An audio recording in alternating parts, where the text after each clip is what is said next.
जय जय श्री राधे राधे दोस्तों। हरे कृष्ण। जय जय श्री कुंज बिहारी। जय जय श्री हरिदास।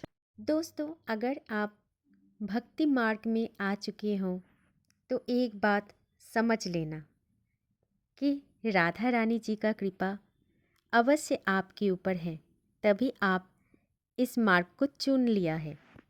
क्योंकि उनकी कृपा के बिना हम कुछ भी नहीं कर सकते।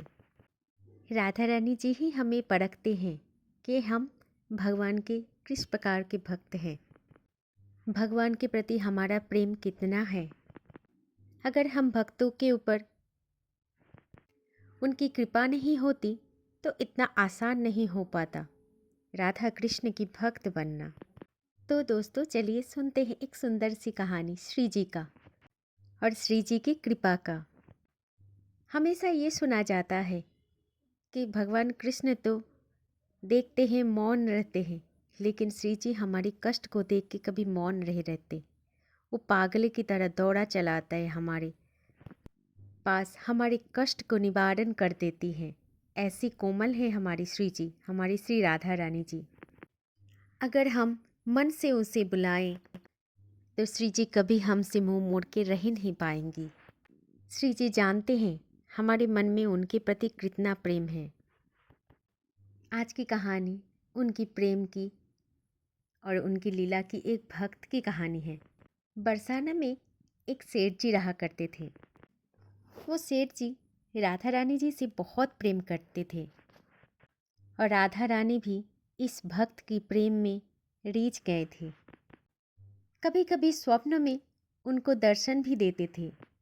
सेठ जी ने सोचा क्यों ना एक दिन घर पे एक भंडारा रखा जाए, और ऐसे सोचते सोचते सेठ जी ने एक दिन गांव में एक भंडारा रखा और श्री जी का दरबार भी साथ में रखा।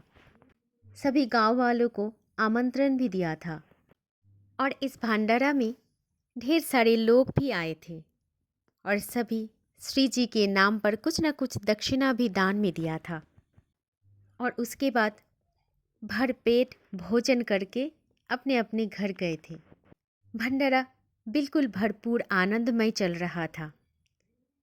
इसी समय गांव के एक चोर आ गया भंडारा में भोजन करने के लिए। ये चोर हमेशा गांव में चोरी करता रहता था और कभी कभी पकड़ जाने पे बहुत पिटाई भी किया जाती थी। चोर जब भी आया भंडारे में तो सेठ जी का नज़र पड़ा उस चोर के ऊपर। चोर को देखते ही सेठ जी बहुत गुस्सा हो गए और उस चोर को बहुत ज़्यादा बातें सुनाई, खरी खोटी बातें सुनाई। उसके बाद उस चोर को खाना पीने का कुछ भी ना देकर उसको ऐसे ही वापस भेज दिया।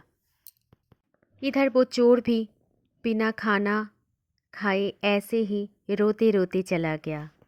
देखते देखते शाम हो गई, रात्रि भी हो गई। सेठ जी अपने दिनचर्या को समाप्त करके निद्रा के लिए चले गए और इसी समय रात को राधा रानी जी स्वयं सपने में आई और सेठ जी को बोली, तुमने मेरे आज एक भक्त को भोजन करने क्यों नहीं दिया? बेचारे भूखे पेट लौट गए, कितना रो रहा था। तब सेठ जी बोला, श्री जी वो तो चोर है।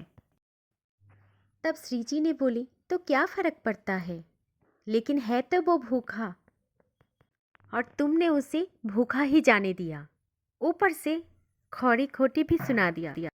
श्री जी ने बोली, इस ब्रह्मांड में लोग जैसे भी है, जिस प्रकार भी है, चाहे वो चोर है फिर भी मेरी संतान है। मैं समस्त जीवन कभी भी उसको भूखा नहीं छोड़ा। मैं खुद उसे खाना खिलाती हूँ और तुम तो एक दिन भी उसे भोजन नहीं करवा पाया, तो फिर कैसे भक्त हुए तुम? और तुम बोल रहे हो वो चोरी कर रहा है।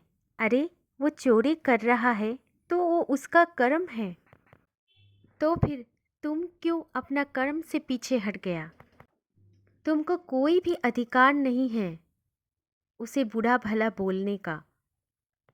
श्री जी की मुख से ऐसी बातें सुनकर सेठ जी को सारे सच्चाई सामने में दिख रहा था और स्वप्न में ही सेठ जी श्री जी की पैर पकड़कर रोने लग गई और अपने गलती को स्वीकार कर लिया।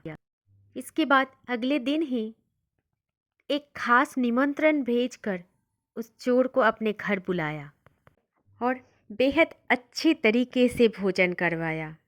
भोजन के अंत में पान भी देना नहीं भूला, क्योंकि सेठ जी जानते थे कि श्री जी को पान का बेरा बहुत पसंद है। और इसी तरीके से श्री राधा रानी जी हम सभी को सिखाया कि हम इंसान में कभी भी ऐसा भेदभाव करना नहीं चाहिए। चाहे कोई साधु हो, कोई संत हो, कोई चोर हो, सभी श्री जी का अनन्य भक्त हैं। श्री जी तो सभी को स्वीकार करते हैं। हम सब उनके अनन्य भक्त हैं। हम सबको वो प्रेम करती हैं। तो फिर हमारे नज़र में इतना भेदभाव क्यों है? हमें तो बस अपना धर्म का पालन करना है। न्याय तो ईश्वर पर छोड़ना चाहिए।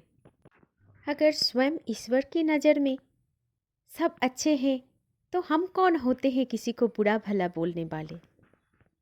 तो दोस्तों, आगे से हम जब भी कोई सामने वाला चाहे कितना भी खराब हो, चाहे कितना भी बुरा हो, हमारी नज़र कभी उनके प्रति खराब नहीं होना चाहिए, क्योंकि अच्छा बुरा भला इसका विचार हम नहीं करने वाले हैं। हम तो बस भगवान के आश्रित हैं। कोशिश कीजिए नाम जप करना, उनमें जीवन का मुक्ति है।